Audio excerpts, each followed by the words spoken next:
सभी भाई बहनों को जय मसीह। यूहन्ना अध्याय 4 वचन नंबर 1 से 26 तक। आप लोग ध्यान पूर्वक सुने वचन को। फिर जब प्रभु को मालूम हुआ कि फरीसियों ने सुना है कि यीशु यूहन्ना से अधिक चेले बनाता और उन्हें बपतिस्मा देता है, यद्यपि यीशु स्वयं नहीं वरन उसके चेले बपतिस्मा देते हैं, तब वह यहूदिया को छोड़कर फिर गलील को चला और उसको सामरिया से होकर जाना आवश्यक था। इसलिए वह सुखार नामक सामरिया के एक नगर तक आया, जो उस भूमि के पास है जिसे याकूब ने अपने पुत्र यूसुफ को दिया था, और याकूब का कुआं भी वहीं था। अतः यीशु मार्ग का थका हुआ उस कुएं पर यूं ही बैठ गया। यह बात छठे घंटे के लगभग हुई। इतने में एक सामरी स्त्री जल भरने आई। यीशु ने उससे कहा, मुझे पानी पिला, क्योंकि उसके चेले तो नगर में भोजन मोल लेने को गए थे। उस सामरी स्त्री ने उससे कहा, तू यहूदी होकर मुझ सामरी स्त्री से पानी क्यों मांगता है? क्योंकि यहूदी सामरियों के साथ किसी प्रकार का व्यवहार नहीं रखते थे।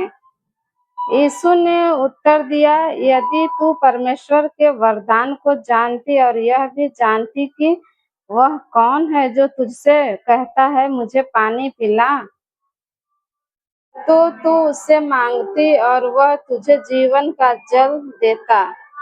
स्त्री ने उससे कहा, हे प्रभु, तेरे पास जल भरने को तो कुछ है भी नहीं और कुआं गहरा है, तो फिर वह जीवन का जल तेरे पास कहाँ से आया? क्या तू हमारे पिता याकूब से बड़ा है, जिसने हमें यह कुआं दिया और आप ही अपनी संतान और अपने पशुओं समेत इसमें से पिया? यीशु ने उसको उत्तर दिया, जो कोई यह जल पिएगा वह फिर प्यासा होगा, परंतु जो कोई उस जल में से पिएगा जो मैं उसे दूंगा, वह फिर अनंत काल तक प्यासा न होगा, वरन जो जल मैं उसे दूंगा वह उसमें एक सोता बन जाएगा, जो अनंत जीवन के लिए उमड़ता रहेगा। स्त्री ने उससे कहा, हे प्रभु, वह जल मुझे दे ताकि मैं प्यासी न हूँ। स्त्री ने कहा, हे प्रभु, वह जल मुझे दे ताकि मैं प्यासी न हूँ और न जल भरने को इतनी दूर आऊं। यीशु ने उससे कहा, जा अपने पति को यहाँ बुला ला। स्त्री ने उत्तर दिया, मैं बिना पति की हूँ। यीशु ने उससे कहा, तू ठीक कहती है, मैं बिना पति की हूँ, क्योंकि तू 5 पति कर चुकी है और जिसके पास तू अब है वह भी तेरा पति नहीं। यह तूने सच ही कहा है। स्त्री ने उससे कहा, हे प्रभु, मुझे लगता है कि तू भविष्यवक्ता है। हमारे बाप दादों ने इसी पहाड़ पर आराधना की और तुम कहते हो कि वह जगह जहाँ आराधना करनी चाहिए यरूशलेम में है। फिर प्रभु ने कहा, यीशु ने उससे कहा, हे नारी, मेरी बात का विश्वास कर कि वह समय आता है कि तुम न तो इस पहाड़ पर पिता की आराधना करोगे, न यरूशलेम में। तुम जिसे नहीं जानते उसकी आराधना करते हो, और हम जिसे जानते हैं उसकी आराधना करते हैं, क्योंकि उद्धार यहूदियों में से है।